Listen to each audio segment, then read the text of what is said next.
Beritakanlah firman, siap sedialah baik atau tidak baik waktunya. Shalom, puji Tuhan. Karena Tuhan saja kita ada lagi pada renungan firman Allah di hari ini. Nats firman Allah yang menjadi renungan kita bersama di hari ini saya ambil dari 2 Korintus pasal 4 ayat 16 sampai dengan ayatnya yang ke-18. Secara khusus saya akan baca ayatnya yang ke-16, firman-Nya berkata demikian. Sebab itu kami tidak tawar hati, tetapi meskipun manusia lahiria kami semakin merosot, namun manusia batinia kami dibaharui dari sehari ke sehari. Demikian kebenaran firman-Nya di hari ini yang secara khusus mengajar, menasihati kita tidak tawar hati. Seringkali ketika kita diperhadapkan pada penderitaan, pada problema, pada kesulitan, pada tantangan dalam hidup kita, kecenderungan kita, tendensi kita, seringkali kita tawar hati.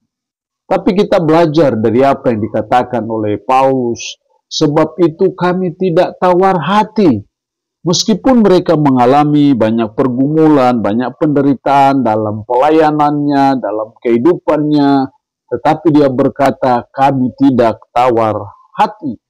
Demikian juga kita sebagai umat, sebagai orang beriman, apapun penderitaan hidup, apapun problema hidup, apapun kesulitan hidup kita, firman Allah hari ini mengajar kita jangan tawar hati.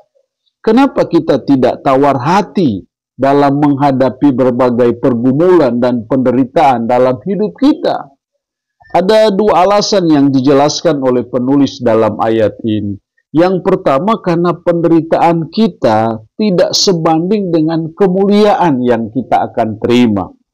Kalau perhatikan ayat 17, sebab penderitaan ringan yang sekarang ini mengerjakan bagi kami kemuliaan kekal yang melebihi segala-galanya, jauh lebih besar daripada penderitaan kami. Kemuliaan kekal melebihi segala-galanya, jauh lebih besar daripada penderitaan kami. Artinya Paulus mau mengatakan bahwa betapapun penderitaan yang kita alami, betapapun kesulitan, problematika hidup yang kita hadapi di dunia ini, tidak pernah sebanding dengan kemuliaan kekal yang Tuhan siapkan dan sediakan bagi saudara dan saya. Itulah yang membuat sehingga Paulus tidak tawar hati. Itu juga yang harusnya menjadi dasar kita sebagai umat untuk kita tidak tawar hati menghadapi apapun juga, karena kita melihat jauh ke depan bahwa ada kemuliaan kekal yang melebihi segala-galanya. Kemuliaan yang jauh lebih besar dari apapun penderitaan yang kita alami. Dengan memandang akan hal itu, saya percaya itu yang membuat kita tidak tawar hati menghadapi problema apapun dalam hidup ini. Yang kedua, alasan kedua dijelaskan dalam ayatnya yang ke-18, sebab kami tidak memperhatikan yang kelihatan, melainkan yang tak kelihatan. Karena yang kelihatan adalah sementara, sedangkan yang tak kelihatan adalah kekal. Paulus mengatakan ini adalah penderitaan yang sementara. Dalam ayatnya yang ke-18 tadi, sebab kami tidak memperhatikan yang kelihatan, melainkan yang tak kelihatan. Karena yang kelihatan adalah sementara. Apapun penderitaan yang kita alami itu hanya bersifat sementara. Nah, karena itu Paulus orientasi hidupnya, dia tidak terlalu fokus melihat penderitaannya, tapi dia lebih fokus melihat akan kehidupan kekal di sana. Dia lebih fokus melihat untuk hal-hal yang tidak kelihatan. Karena yang kelihatan yang sifatnya kekinian itu adalah sesuatu yang bersifat temporal, sesuatu yang bersifat sementara.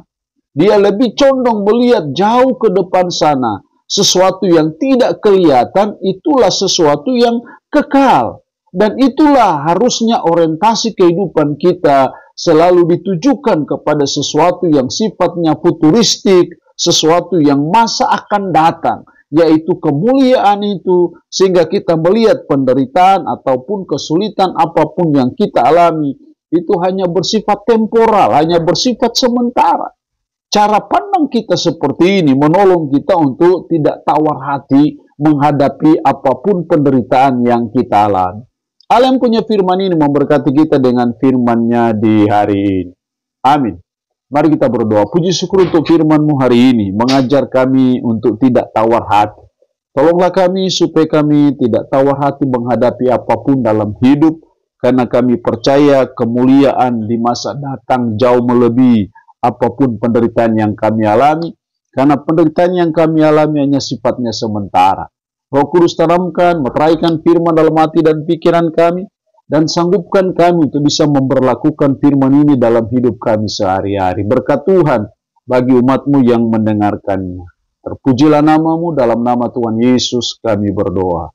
Amin. Shalom. Tuhan berkati kita dengan firman-Nya di hari ini.